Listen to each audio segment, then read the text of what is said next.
जय माता दी। शारदा ज्योतिष संस्थान में आपका स्वागत है।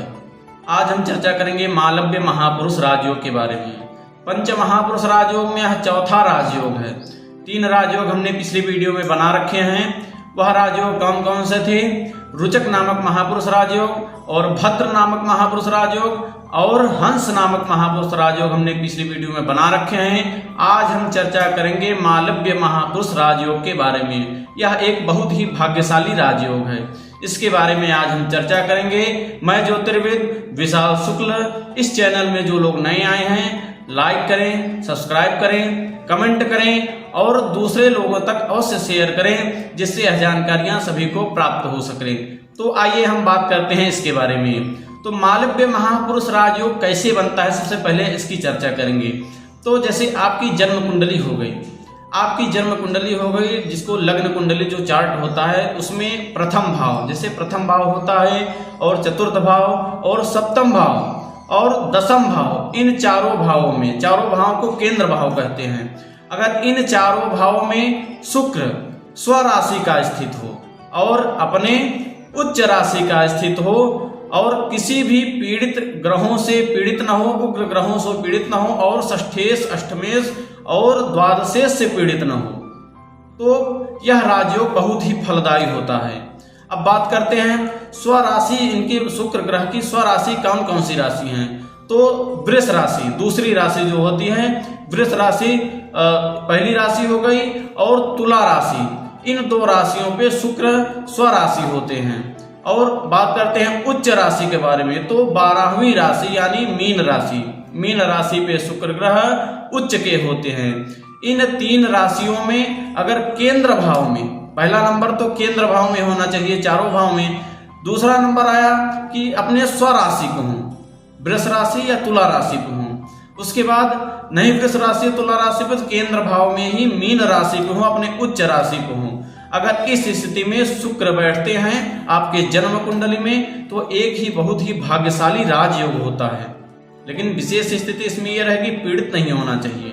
अगर पीड़ित हो गया तो उस राजयोग में थोड़ी सी कमी आ जाती है।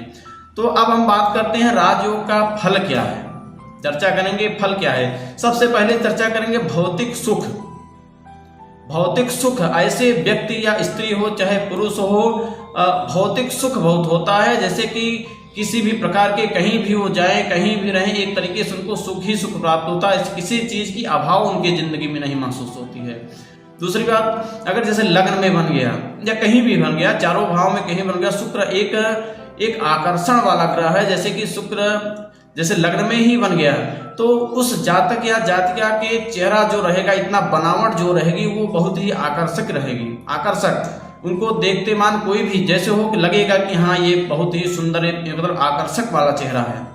दूसरी बात, उनके नेत्र हो गए या किसी नेत्र की या चेहरे की बनावट ही एक ऐसी अलग होती है, जैसे मालूम पड़ जाता है कि ये शुक्र वाले ग्रह वाले व्यक्ति हैं। दूसरी बात, अब बात करें चौथे भाव जैसे, तो सबसे पहले मकान, भूमि, मकान, इन सब की सुख, मतलब वाहन हो गया, भूमि हो गया, मकान होगा, इन सभी को सुख, इनके बहुत ही सुख प्राप्त होता है। अगर एक अच्छे तरीके से राजयोग बना हुआ है तो बहुत ही अच्छे तरीके से उनको सुख प्राप्त होता है। बस ये हो शुक्र पीड़ित न रहे, बहुत ही अच्छा सुख प्राप्त होता है।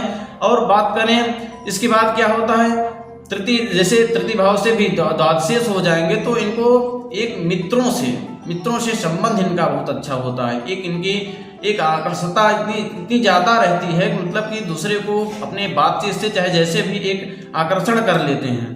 तो इनकी मित्रों के भी बहुत ज्यादा जान पहचान, मित्रों से बात व्यवहार भी इनका बहुत अच्छा रहता है। और बात करें स्त्रियों का, तो इनके स्वभाव ही ऐसा रहता है कि स्त्री सुख, इनके जीवन में स्त्री सुख होता, चाहे वह स्वयं की स्त्री हो चाहे दूसरी की स्त्री हो, तो स्त्री सुख इनको जीवन में बहुत रहता है। अब इस तरीके से स्त्री सुख नहीं, स्त्री सुख का मतलब ये हुआ कि इनको महिलाओं से एक तरीके से बहुत ही सहयोग प्राप्त होता है। कहीं भी ये इनका कोई भी कार्य ऐसे अगर योग बना है तो इनको आप देखिएगा, ये एक ऐसे होते हैं कि जैसे कि इनको हर तरीके से सुख प्राप्त होता, जहां भी गए वहां महिलाओं द्वारा ही इनका कार्य होता है, ऐसे तरीके के इनका वो रहता है।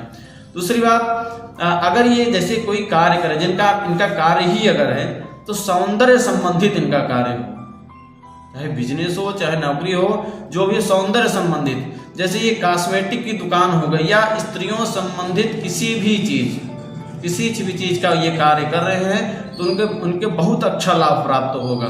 सौंदर्य होगा, महिलाओं संबंधित कोई भी कार्य हो गया, जैसे कि अगर ये बिजनेस ही कर रहे हैं तो वस्त्र संबंधित कार्य हो गया, कोई भी शुक्र संबंधित कोई वस्त्र हो गया, भोजन जैसे भोजन इत्यादि होटल वगैरह में मैनेजमेंट इनका देखना हो, या फास्ट फूड हो गया, ये सब वस्त्र संबंधित, कॉस्मेटिक संबंधित, शुक्र संबंधित कोई भी कार्य उनका बहुत ही अच्छा इनको लाभ प्राप्त होता है। और बात करें जैसे कि कोई भी कार्य ये कर रहे हैं, कोई भी कार्य कर रहे हैं तो उस कार्य में बहुत ज्यादा निपुण, अपने वाणी द्वारा अपने किसी भी तरीके से किसी को आकर्षण जरूर कर लेते हैं। बलाबल होना शुक्र का अति अनिवार्य है। बलाबल यानी कि शुक्र बली होना अति अनिवार्य है। तो इतना अगर इनके कुंडली में अगर योग बना है तो ये सब सुख उनको जरूर प्राप्त होता है। अब बात करते हैं जैसे शुक्र बली नहीं है, पीड़ित हो गया शुक्र, तो इनके फलों में कमी हो जाती है। तो इसके लिए हम आपको उपाय बताते हैं। इसके लिए उपाय क्या है कि जैसे कि आप शुक्र संबंधित कोई भी चीज हो, जैसे स्त्री हो गए, महिलाएं हो गए, जैसे अपनी ही स्त्री पत्नी हो गई, तो उनसे लड़ाई झगड़ा न करें, लड़ाई झगड़ा न करें, स्त्रियों का सम्मान करें, उनको एक अच्छी नेचर से देखें, गलत नेचर से उनको न देखें। अगर शुक्र आपका पीड़ित है तो इतना उपाय आप करते रहें, शुक्रवार जितना हो सके पूजन पाठ, देवी जी का पूजन पाठ करें, श्री सूक्त का पाठ करें, श्री सूक्त का पाठ करें, या ब्राह्मणों द्वारा श्री सूक्त का पाठ कराएं ब्राह्मणों को। जैसे कहीं आप जैसे कहीं आपके पास रोड पे या कहीं घर पे कोई ब्राह्मण आ गया, आपका ब्राह्मण हो चाहे जो हो, आपका ब्राह्मण हो, तो उसको दही चीनी अवश्य खिलाएं। इससे आपका शुक्र बहुत ही मजबूत होता है। उनको जो हो सके वस्त्र वगैरह दान करिए, वस्त्र दान करते रहिए, देवी जी का पूजन पाठ करते रहिए, श्री सूक्त पाठ आप अवश्य करिए। इतना आप करते रहिए, धीरे धीरे शुक्र का पूजन पाठ जब करते रहेंगे, धीरे धीरे साल 2 साल में आपके शुक्र संबंधित इनकम जो भी कमियां रहेंगी वो पूर्ण हो जाएंगी। तो आपको जो हमने बताया ये सब सुख सुविधा आपको बहुत ही अच्छी तरीके से प्राप्त होगा और अच्छी तरीके से प्राप्त होगा। अगर ये सब स्थिति अगर बलाबल है तब तो यह सब सुख आपको जन्म से ही प्राप्त होने लगते हैं। सब कुछ आपको ये सब जन्म से ही प्राप्त होते रहते हैं। आज के लिए इतना ही। अधिक जानकारी के लिए आप भी अपने कुंडली का विश्लेषण हमसे करा सकते हैं दिए गए नंबरों पे। आज के लिए इतना ही। जय माता दी।